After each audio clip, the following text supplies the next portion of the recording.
Hello everyone, क्या हालचाल, कैसी चल रही है? तो रोटेशनल मोशन लेक्चर 1 में आपका स्वागत है। आज हम लोग क्या क्या बात करने वाले? बेसिकली आज हम लोग कल के छोड़े हुए 4 सवाल करेंगे। सबसे पहले कल 4 सवाल सेंटर ऑफ मास में हमने छोड़ दिया था, पहले उनकी बात करेंगे। लेकिन जैसा कि मैं कमेंट पढ़ता हूं तो मुझे कुछ बच्चों का कमेंट लगा, जैसे मैंने एक बच्चों का कमेंट किया था। मैं आज बता दूं तो आज मोमेंट ऑफ इनर्शिया इसके सवाल करने वाले हैं, रोटेशन इनके सवाल करेंगे। लेकिन इनसे पहले कल जो मैंने सवाल छोड़े थे उनको आज डिस्कस करने वाला हूं। 4 सवाल मैंने आपको होमवर्क दिए थे, 4 सवाल, ठीक है? तो ये चारों सवाल आपके सामने स्क्रीन पे है, इन चारों सवाल का अपन डिस्कशन करेंगे, ठीक है ना? चलो वेल, स्टार्ट करने से पहले चलो देखो, स्टार्ट करने से पहले यार एक बात बताओ। चलो कहां गया? हां, मैंने कमेंट पढ़ा तो एक कमेंट ऐसा था कि सर आपने मास की जगह वेलोसिटी ले लिया। अरे मुझे पता है, लॉस वाले फार्मूले में मैंने मास की जगह पे गलती से वेलोसिटी ले ली, m1 m2 m1 m2 में v1 v2 v1 v2 कर दिया। वही किया था ना, ये मैं जानबूझ के गलतियां करता हूं ताकि मैं चेक कर सकूं तुम लोगों का कंसंट्रेशन कितना लेक्चर में। मजाक कर रहा हूं, हो जाता है, मिस्टेक हो जाता है। चलो ठीक है, एक तो हो गया। दूसरा एक कंफ्यूजन था कि sir kinetic energy conservation, mechanical energy conservation और पोटेंशियल एनर्जी कंजर्वेशन, ये कोलिजन में कब होता है, कंजर्व कब होता है, कब नहीं होता है, इसमें बहुत कंफ्यूजन है।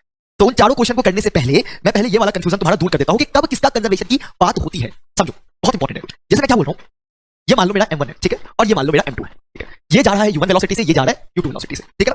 कोलिजन हुआ, ड्यूरिंग कोलिजन इनका सेफ डिफॉर्मेशन हुआ, और फिर फाइनली क्या हुआ, ये m1 हो गया और ये m2 हो गया, ये v1 हो गया, ये v2 हो गया। अब समझना एक बात बहुत इंपॉर्टेंट है, बहुत इंपॉर्टेंट है। कोलिजन चाहे कोई भी हो, कोलिजन चाहे कोई भी हो, momentum conservation is always applicable during collision, before collision, after collision. तीनों इंसिडेंट के लिए बिफोर भी एप्लीकेबल होगा, ड्यूरिंग भी एप्लीकेबल होगा और आफ्टर भी एप्लीकेबल होगा। मोमेंटम कंजर्वेशन हमेशा एप्लीकेबल होता है। फर्क नहीं पड़ता कोलिजन के टाइप्स क्या है, फर्क नहीं पड़ता कि ड्यूरिंग कोलिजन में वैलिड नहीं होगा, नहीं, हर जगह वैलिड है। क्यों? रीजन ये है क्योंकि एक्सटर्नल फोर्स हमेशा जीरो है, सिस्टम के ऊपर एक्सटर्नल फोर्स हमेशा जीरो है। तो this is always conserve, always, for any type of collision.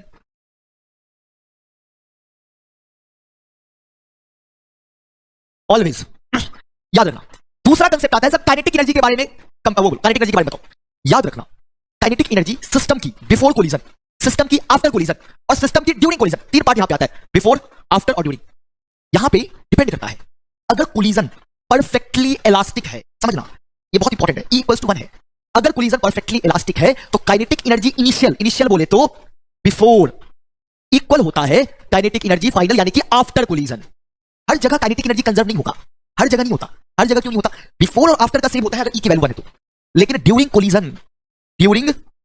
Collision some part of kinetic energy, यहां पे देखो, इस पार्ट पे देखो, some part of kinetic energy is converted to elastic potential energy. इसीलिए अगर सपोज मैंने एक स्टेटमेंट बोला ये स्टेटमेंट ट्रू या फॉल्स है, मैंने एक स्टेटमेंट बोला kinetic energy is always conserved in elastic collision, elastic collision में kinetic energy is always conserved, true और फॉल्स? ऑब्वियसली फॉल्स स्टेटमेंट है। लेकिन अगर मैंने स्टेटमेंट बोला kinetic energy before collision is equals to kinetic energy after collision in a perfectly elastic collision, yes this is true, ये true है।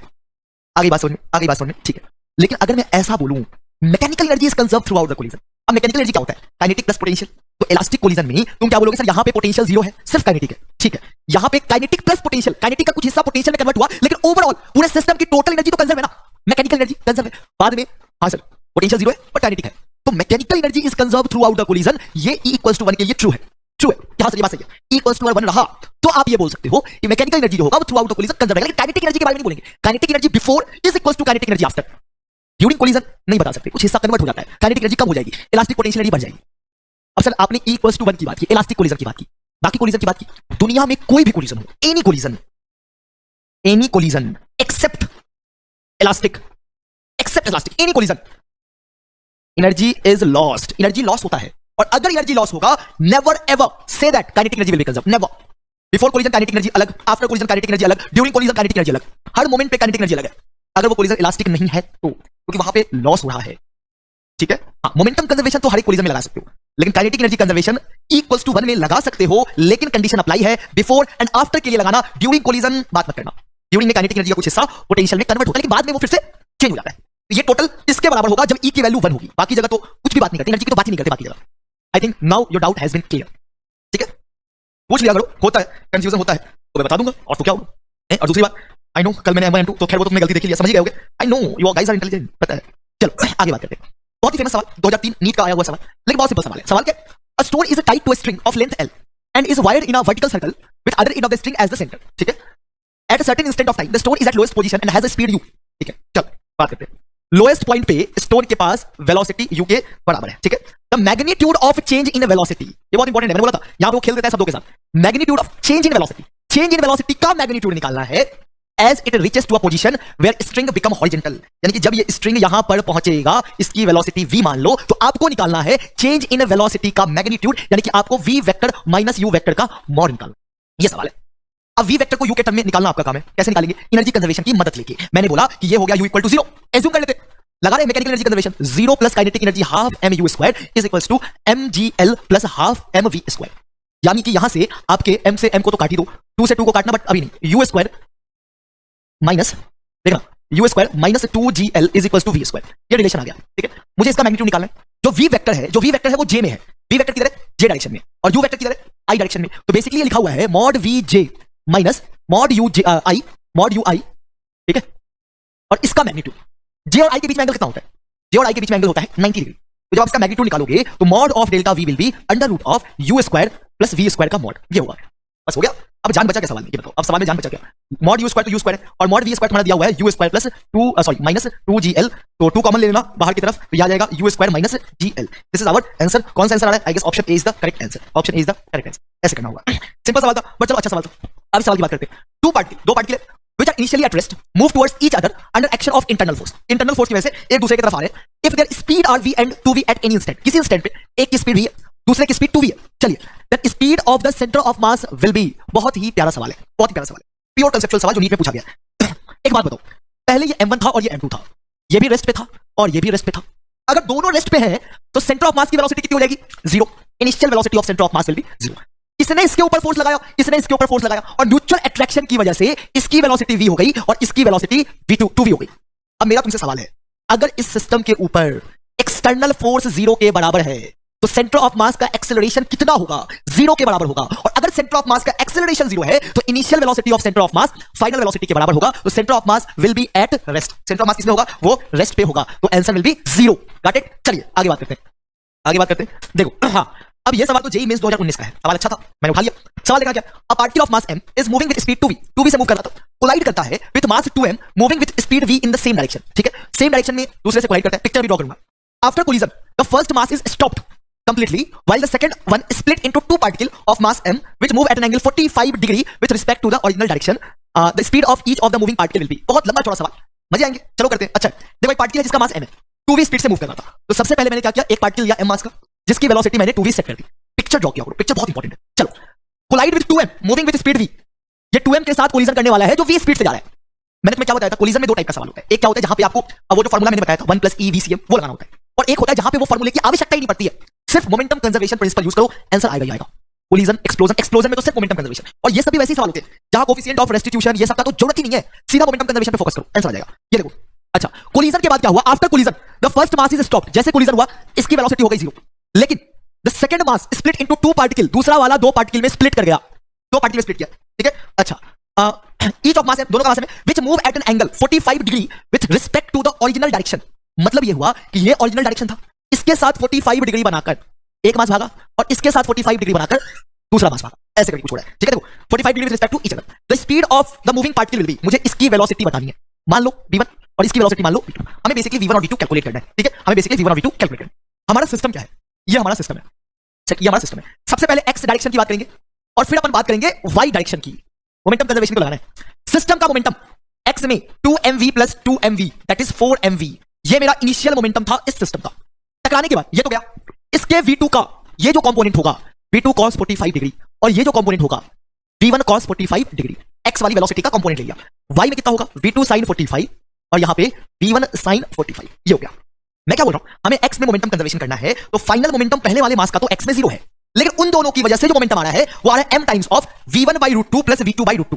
भाई cos 45 1/√2 होता है, मैंने यहां लिख दिया। दोनों को बराबर किया, जैसे बराबर करोगे 4mv = m v1/√2 + v2/√2। m से m गए हो। ठीक है, अभी क्वेश्चन रुक जाना, ये सिर्फ x की बात है। सर y की भी बात कर लेते हैं। इनिशियल मोमेंटम y में 0 है, लेकिन फाइनल मोमेंटम जो y में है इसकी वजह से प्लस m v1 sin 45 यानी कि /√2, इसकी वजह से माइनस m, माइनस मतलब नीचे v2/√2। लेकिन सर ऐसा है कि इनिशियल मोमेंटम 0 है तो फाइनल को भी 0 होना पड़ेगा। जैसे आप 0 को बराबर करोगे तो आपको यह दिखेगा कि अरे सर सब कुछ तो कट गया, यानी कि यहां पे v1 की वैल्यू v2 के बराबर आ गई। इस वैल्यू को u के बराबर एज्यूम कर लेते हैं कि v1 v2 के बराबर आ गया। Let us assume that u, उसको u मान लेते हैं। अब इसको u को यहां पर डाल दो। जैसे तुमने u को डाला 4v = u/√2 + u/√2, 2u/√2 2 दूनी 4, तो ये आ गया u की वैल्यू आ गई 2√2 times of v। Do check my calculation, 2√2 times of v, मतलब ये जो भागा इन दोनों की वेलोसिटी 2√2 टाइम्स ऑफ v के बराबर होगी। ठीक है, चलिए ऑप्शन देख लेते हैं। 2√2 times of v, option D is the correct answer. आई बात समझ में? तो ऐसे सवालों में ज्यादा दिमाग नहीं लगाना होता है, सीधा मोमेंटम कंजर्वेशन करोगे आंसर आ जाएगा। Got it? चलिए इस सवाल की बात करते हैं। A mass m moving with velocity v, आज का आखिरी सवाल है। A mass m moving with velocity v and collide inelastically, ठीक है, विद अनदर आइडेंटिकल मास, दूसरे आइडेंटिकल मास के साथ कोलाइड करते हैं। After collision the first mass move with velocity v by √3 in direction perpendicular to the initial motion. बहुत ही प्यारा सवाल, बहुत ही प्यारा सवाल। पिक्चर बनाओ, ये मास m है, ठीक है, पिक्चर बनाओ। Moving with velocity v velocity से मूव कर रहा है, देखना v वेलोसिटी से मूव कर रहा है। कोलाइड इनइलास्टिकली विद अनदर आइडेंटिकल मास, किसी दूसरे आइडेंटिकल मास के साथ टकराने वाला है, ठीक है। After collision the first mass move with velocity v by √3। देखो सेकंड के बारे में कुछ बताया नहीं है, सेकंड मास चल रहा है, रुका हुआ है, कुछ बताया नहीं है। इतना बोला कि पहला वाला जो मास था टकराने के बाद परपेंडिकुलर भाग रहा है इनिशियल वेलोसिटी के v by √3 से, v by √3 से ऊपर जा रहा है, perpendicular to the direction of initial से ऊपर परपेंडिकुलर। देखो v by √3 in the direction perpendicular to the initial direction of motion. Find the speed of the second mass after collision. तो क्या होगा, ठीक है, क्या होगा दूसरे मास की स्पीड कोलिजन के बाद, ये सवाल पूछा। अब आपके सामने ये सवाल है, ये सवाल आपके सामने। जो यहाँ पे दिक्कत क्या है कि उसने सेकंड मास के बारे में किसी प्रकार का कोई चर्चा नहीं किया है कि सेकंड मास रेस्ट पे है क्या है। अगर सवाल में नहीं दिया रहता है तो आप ऐसा मान सकते हो कि इसकी वेलोसिटी क्या है, 0। आप एज्यूम कर सकते हो, ठीक है। मान लो ये सर कुछ दिया हुआ नहीं है तो अपन 0 एज्यूम करेंगे। वैसे सवालों में ये मेंशन करता है तो आप घबराना मत, ठीक है। अच्छा, दूसरा मास टकराने के बाद किधर जाएगा मेरे को नहीं पता, मेरे को नहीं पता किधर जाएगा, लेकिन मैं एज्यूम कर सकता हूं कि ये किधर भी जाए, ये किधर भी जाए, इसकी वेलोसिटी का 2 कंपोनेंट होगा। अगर ऐसे जाएगा तो एक कंपोनेंट होगा vx और एक कंपोनेंट होगा vy। सर क्या जरूरी है सिर्फ vy हुआ तो, या सिर्फ vx हुआ तो? अरे अगर सिर्फ vy होगा तो vx खुद ब खुद 0 आ जाएगा, अगर सिर्फ vx होगा तो vy खुद ब खुद 0 आ जाएगा। उसका हम लोग टेंशन क्यों ले? अपन तो 2 डायरेक्शन मान के चलते हैं कि भाई ये है 2 डायरेक्शन और नेट वेलोसिटी कुछ बीच में ऐसी आने वाली है, ऐसा अपन मान सकते हैं, ठीक है। चल इसकी बात करते हैं। इनिशियल मोमेंटम कितना है x में, पहले x की बात कर लेते हैं। इनिशियल मोमेंटम है mv, टकराया, इसके पास x में कुछ भी नहीं है भाई, x में सिर्फ उसके पास है mvx, इसका मतलब vx की वैल्यू v के बराबर आ गई। अब चलो सर y डायरेक्शन की बात कर लेते हैं। बच्चा जब y डायरेक्शन की बात करेंगे तो इसके पास y में कुछ भी नहीं है, इनिशियली y में कुछ भी नहीं है, इनिशियल तो 0 है, फाइनली उसके पास y में है और सर इसके पास भी y में, नीचे की तरफ माना है तो माइनस vy। यहां से vy आ गया v by √3 के बराबर, x भी आया y भी आया। हमें तो vnet चाहिए, हमें पता है कि vnet क्या होगा, vnet होगा √of vx square plus vy square. Obvious है यार, vx स्क्वायर बोले तो v स्क्वायर और vy स्क्वायर बोले तो v स्क्वायर बाई 3, ये आ जाएगा 4v square by 3, 4v square by 3 यानी कि 2v बाई √3। ये मेरा नेट वेलोसिटी आ जाएगा। कौन सा आ रहा है? 2v by √3, option third is the correct answer. Got it? तो इस तरीके से याद रखना कि जो कोलिजन के सवाल होते हैं ना, बड़े आसान होते हैं, लिटरली बड़े आसान होते हैं। थोड़ा सा आपको क्या करना पड़ेगा, सेंटर ऑफ मास के कोलिजन के सवाल होते हैं बहुत आसान होते हैं। थोड़ा सा आपको ये देखना पड़ेगा इस सवाल में मेरे को वो फार्मूला लगाना है कि लगाना है, ई वाला फार्मूला। अच्छा नहीं लगाना क्या, फिर तो गारंटी है मोमेंटम कंजर्वेशन जाएगा भाई, सिंपल है। और मोमेंटम कंजर्वेशन कब लगा सकते हैं कब नहीं लगा सकते, मैंने आपको ऑलरेडी ये सारी बातें क्लियर कर दी, ठीक है ना। गॉट इट ना? चलो अब अपन क्या करेंगे, मोमेंट ऑफ इनर्शिया, रोटेशन का अगर सबसे इंपॉर्टेंट टॉपिक अगर मुझसे पूछोगे सर, चाहे जेई हो चाहे नीट हो, कोई भी एग्जाम, पूरे रोटेशन में जो सबसे क्रूशियल और सबसे इंपॉर्टेंट टॉपिक अगर मेरे से पूछोगे, मैं बोलूंगा बच्चा rotational motion is the most important topic of rotation. सबसे important moment of inertia is the most important topic of rotation. आई बात समझ में? चलो देखते एक फ्लो में आज मोमेंट ऑफ इनर्शिया में शुरू करूंगा और एक फ्लो में ही मैं आज मोमेंट ऑफ इनर्शिया को निपटा दूंगा लगभग। तो माइक कहां गया? क्या पता है, जब प्रीमियम की वीडियो में शूट करता हूं तो प्रीमियम की वीडियो शूट करके माइक पे यहां पे लगाता हूं। जब भी शर्ट का ये टी शर्ट का कॉलर का बटन ऐसे छूता हूं तो फील होता है कि हां यार माइक है यहां पे। आज मैंने ऐसे छुआ, मैंने कहा माइक तो है नहीं, मैं तो घबरा गया, मैंने कहा कि क्या पता पूरा लेक्चर मैंने बिना माइक का ही बोल दिया क्या। फिर मैंने थोड़ा सा देखा कि अच्छा माइक तो यहां पे है, डिपेंड करता है। तो एक लेक्चर और होता है मेरा वो प्रीमियम वाला है तो उसमें माइक यहां पे लगाते हैं, ठीक है ना। चलिए रोटेशनल मोशन, यार देखो ऐसा है, रोटेशनल मोशन स्टार्ट करने से पहले इसका एक दूसरा नाम भी होता है रिजिड बॉडी डायनेमिक्स। अब ये रिजिड बॉडी का मतलब क्या होता है? ठोस, ठोस अच्छा खासा सॉलिड। बताऊंगा रिजिड बॉडी क्या होता है, क्या प्रॉपर्टी होती है, इस पे अपन पूरा चर्चा करेंगे। लेकिन वो चर्चा स्टार्ट करने से पहले एक छोटा सा सब टॉपिक मान लो, मोमेंट ऑफ इनर्शिया एक छोटा सा सब टॉपिक है, बहुत छोटा सा, आज के लेक्चर में समाप्त हो जाएगा। ये पहले मैं निपटा देता हूं और आप लोग घर पे जाके सारे पीवाईक्यूज मोमेंट ऑफ इनर्शिया पे जो बेस्ड है वो जाके घर पे लगा लेना, ठीक है। सारे पीवाईक्यूज लगा लेना और ट्रस्ट मी बन जाएंगे, सारे क्वेश्चंस बन जाएंगे, ठीक है। चलिए शुरू करते हैं मोमेंट ऑफ इनर्शिया, MOI। अच्छा एक बात बताओ, सेंटर ऑफ मास में मैंने एक बात बताई थी भाई 3 टाइप के ऑब्जेक्ट होते हैं, लीनियर ऑब्जेक्ट जिनका एरिया हो प्लेट प्लेट, या जिनका वॉल्यूम। 3 टाइप के ऑब्जेक्ट की चर्चा की थी, लीनियर, प्लेट, वॉल्यूम। उसी तरीके से रोटेशन में भी पॉइंट ऑब्जेक्ट, लीनियर ऑब्जेक्ट, ऐसा ऑब्जेक्ट जिनका सरफेस एरिया हो सिर्फ, थिकनेस नेग्लिजिबल हो, ऐसा ऑब्जेक्ट जिनका वॉल्यूम हो, उनके MOI की बात होती है। सर मोमेंट ऑफ इनर्शिया होता क्या है? जो आपने Fnet is equals to ma की बात की भाई मास क्या करता है, मास बेसिकली अगर आप किसी ऑब्जेक्ट पे फोर्स F लगा रहे हो तो उसका एक्सेलरेशन कितना होगा, F/m होगा।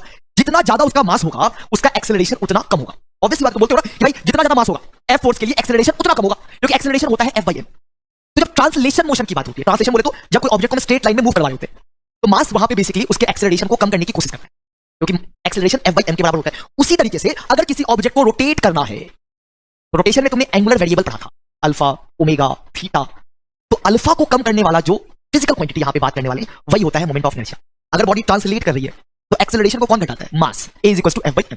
लेकिन अगर बॉडी रोटेट कर रही है तो अल्फा को कौन इफेक्ट करेगा? Moment of inertia. तो रोटेशन चैप्टर में हम इसकी बात करते हैं, क्या होता है, कैसे निकालते हैं, एक एक करके सारी चर्चा करेंगे। सबसे पहले पॉइंट मास की बात करते हैं। सबसे पहले किसकी बात करते हैं? Moment of inertia of point mass. सबसे पहले इसकी बात करते हैं, ठीक है, पॉइंट मास की बात करते हैं। देखो, पॉइंट मास के लिए बड़ा सिंपल सा कंसेप्ट होता है। रोटेशन चैप्टर में बिना एक्सिस का कोई सवाल नहीं बनता। अगर उसने एक्सिस नहीं दिखाया हो तो आप सवाल बना ही नहीं सकते। इसीलिए बहुत ज्यादा इंपॉर्टेंट है कि वो तुम्हें बताए कि एक्सिस कौन सा है। तो ये एक्सिस है, इस एक्सिस के अबाउट एक एम मास गोल गोल गोल गोल ऐसे करके घूम रहा है, ठीक है। तो पॉइंट मास का इस रोटेशन की वजह से इस एक्सिस के अबाउट अगर ये दूरी r है, परपेंडिकुलर दूरी कितनी है? r है। तो पॉइंट मास का moment of inertia is defined as mr²। क्या डिफाइन होता है बच्चा? mr²। फिर r is perpendicular distance from the axis. r क्या है? r है परपेंडिकुलर डिस्टेंस फ्रॉम एक्सिस। ये अब इस चैप्टर में कई जगह एक्सिस को मैं ऐसे डॉट से दिखाऊंगा या फिर ऐसे क्रॉस से दिखाऊंगा। इसका मतलब होगा कि हमारी जो एक्सिस है वो बोर्ड के परपेंडिकुलर है। क्या है? प्लेन के परपेंडिकुलर। एक्सिस प्लेन के परपेंडिकुलर है। इसका मतलब ये होता है, इस डॉट का मतलब हुआ कि एक्सिस बेसिकली बाहर की तरफ है, क्रॉस का मतलब हुआ बेसिकली एक्सिस अंदर की तरफ। तो दोनों में से कुछ भी दिखा दूं, समझ जाना कौन से एक्सिस की बात कर रहा हूं। मैं इस एक्सिस की बात कर रहा हूं जो बाहर की तरफ निकल रहा है, जो बाहर की तरफ निकल रहा है, मैं इस एक्सिस की। कहीं भी अगर ऐसा यूज होता है याद रहेगा, डिफाइन कर दिया mr² हमने डिफाइन कर दिया, पॉइंट मास के लिए डिफाइन कर दिया। सबसे पहला एग्जांपल याद हो गया ना? याद हो गया, मास m, ये एंगल थीटा है, लेकिन इस बार जो r है वो ये है, ये एक्सिस है जिसके बाद ये मास घूम रहा है। मैंने बोला i की वैल्यू बताओ। कई लोग mr² बोलेंगे, गलत कर देंगे। मैंने यहां पे साफ लिखा है r is the perpendicular distance from the axis. तो सबसे पहले एक्सिस से परपेंडिकुलर डिस्टेंस बनाओ, और अगर ये r है, ये एक राइट एंगल ट्रायंगल बन रहा है, तो ये r है, इसको x बोलो, तो basically sin theta is equals to x by r, तो x is equals to r sin theta. तो आप ये बोलोगे I विल बी mx², यानी कि m r² sin² थीटा। ये मोमेंट ऑफ इनर्शिया होगा, हमेशा परपेंडिकुलर डिस्टेंस एक्सिस से लेते हैं। चलिए, ये आपको क्लियर हो गया। तीसरा एग्जांपल, अभी अपन पॉइंट मास पे ही चर्चा करेंगे। तीसरा एग्जांपल, सपोज करो अगर कोई पॉइंट मास एक्सिस के ऊपर ही लाई कर रहा है तो इसका मोमेंट ऑफ इनर्शिया कितना होगा? मैं बोलूंगा अरे मूर्खम, अगर ये एक्सिस के ऊपर ही लाई कर रहा है तो एक्सिस से परपेंडिकुलर डिस्टेंस ही 0 है, 0 होगा। अगली बात क्या हो गया? थर्ड पार्ट हो गया। चलो, दूसरी इंपॉर्टेंट बात याद रखना, moment of inertia is a scalar quantity. Scalar बोले तो अगर तुम्हारे सिस्टम में एक से ज्यादा मासेस हैं, अगर तुम्हारे सिस्टम में एक से ज्यादा मासेस हैं और तुम्हें बोला इन सिस्टम का मोमेंट ऑफ इनर्शिया बताओ, तो पहले वाले मास की परपेंडिकुलर दूरी l है, तो पहले वाले मास का हो जाएगा ml², दूसरे वाले मास का परपेंडिकुलर दूरी 2l है, तो ये हो जाएगा m इंटू 2l का स्क्वायर, यानी कि ये हो जाएगा 5ml²। सिंपली ऐड कर देना है। चलिए सर, थोड़े अच्छे सवाल करवाओ, मजे नहीं आ रहे हैं। थोड़ी देर में आपके सवालों का लेवल धीरे धीरे धीरे बढ़ता जाएगा, इसलिए घबराने की कोई बात नहीं। ये सवाल पूछा, पहला सवाल पूछा कि अगर एक्सिस बिल्कुल कोने से ऐसे करके पास हो रहा है तो जल्दी से चारों मास m का मोमेंट ऑफ इनर्शिया बताएं। तो इस एक्सिस पे ये दोनों मास लाई कर रहे हैं, और अगर मासेस एक्सिस पे लाई करते हैं तो इन दोनों का मोमेंट ऑफ इनर्शिया 0 हो जाएगा। लेकिन सर साइड आपने दिया नहीं, साइड a है, इस मास का यहां से दूरी a है, इस मास का यहां से दूरी a है, तो I will be ma² plus ma², यानी कि 2ma²। छठे सवाल की बात, लगभग 50 सवाल करेंगे, इसकी चिंता नहीं करना। अगला सवाल मैंने बोला कि भाई मान लो ऐसा हो, सेम स्क्वायर है, स्क्वायर तो सेम है, लेकिन उसने जब एक्सिस दिया तो यहां पे एक येलो सा बुंदा दे दिया, एक बुंदा दे दिया। बुंदा देखा, ये दिख रहा है कि नहीं दिख रहा है? क्या लाल से करूं? क्या लाल से भी दिखेगा? हाँ, ब्लू करता हूं, ब्लू कलर से ये बुंदा दिख रहा होगा आपको। अब उसने बोला ये एक्सिस है, अब मोमेंट ऑफ इनर्शिया आई बताओ। कई लोग कंफ्यूज कर जाएंगे, सर सेम सवाल है ना? मैंने बोला हाँ, सवाल तो सेम है, सारे मासेस m के बराबर है। याद रखना, इस बुंदे का मतलब क्या हुआ? एक्सिस बाहर की तरफ। अगर ये एक्सिस है तो ये वाला मास परपेंडिकुलर a डिस्टेंस पे है, ये वाला मास परपेंडिकुलर a डिस्टेंस पे। लेकिन अगर इस वाले मास की बात की जाए तो ये परपेंडिकुलरली इस एक्सिस से √2a डिस्टेंस, यानी कि moment of inertia will be ma² plus ma² plus m√2a का होल स्क्वायर। आई बात समझ में? आई बात समझ में? ये होगा। सवालों को देखो, फील करो। सर मजा नहीं आया, एक दो सवाल और करवाओ। सातवें सवाल की ओर हम बढ़ते हैं, ठीक है? सवाल आपकी नीट में कभी ना कभी आया हुआ है, इसीलिए करवा रहा हूं। ऐसे करके 3 मासेस हैं, तीनों इक्विलेटरल ट्रायंगल पे रखे हुए हैं, m 2m और 3m।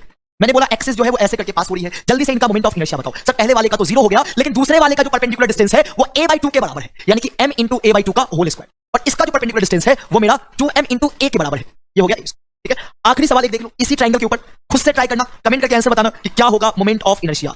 मुझे कल इसका आंसर चाहिए। ये m है, ये 2m है और ये m है, लेकिन जो एक्सिस है ना बच्चा, एक्सिस को मैंने क्या किया है, बिल्कुल साइड a है, सेंट्रॉइड से निकाला है, ऐसे करके बाहर की तरफ। सेंट्रॉइड बोले तो g से निकाला है।